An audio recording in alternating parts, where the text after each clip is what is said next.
Assalamualaikum warahmatullahi wabarakatuh. Salam sejahtera bagi kita semua. Pada pertemuan mata kuliah ekologi pemerintahan kali ini, saya akan memberikan pertanyaan kepada masing-masing kelompok dari kelompok 2 sampai kelompok 5 yang telah mempresentasikan hasil diskusinya pada pertemuan-pertemuan sebelumnya. Baiklah, sebelumnya saya mohon izin memperkenalkan diri terlebih dahulu. India Praja David, kelas E5, absen nomor 6 dari kelompok 1. Langsung saja, untuk pertanyaan pertama dan pertanyaan kedua saya tujukan untuk kelompok 2. Untuk pertanyaan pertama, membahas tentang ekologi pemerintahan berarti juga membahas tentang sistem pemerintahan.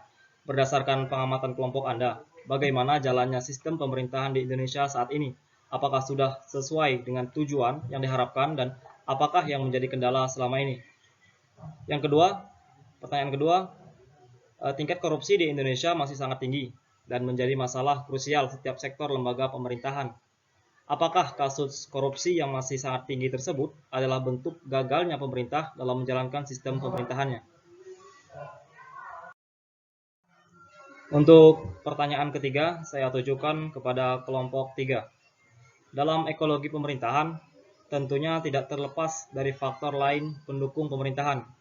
Bagaimana pengaruh faktor politik dan ekonomi terhadap ekologi pemerintahan?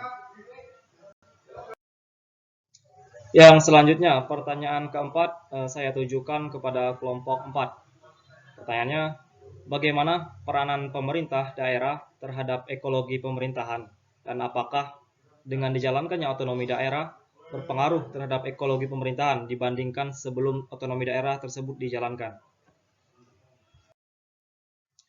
Untuk pertanyaan terakhir, saya tujukan kepada kelompok 5. Dari dulu, kita tahu bahwa salah satu kendala pemerintah ialah lambannya proses birokrasi. Nah, berdasarkan pengamatan kelompok Anda, bagaimana proses birokrasi saat ini? Apakah mengalami percepatan ataukah masih sama? Dan bagaimana kaitannya dengan kemajuan teknologi terhadap birokrasi di Indonesia? Demikian pertanyaan-pertanyaan yang saya ajukan kepada masing-masing kelompok. Semoga bisa dijawab dengan jelas dan tepat. Untuk itu saya ucapkan terima kasih. Saya akhiri. Wassalamualaikum warahmatullahi wabarakatuh.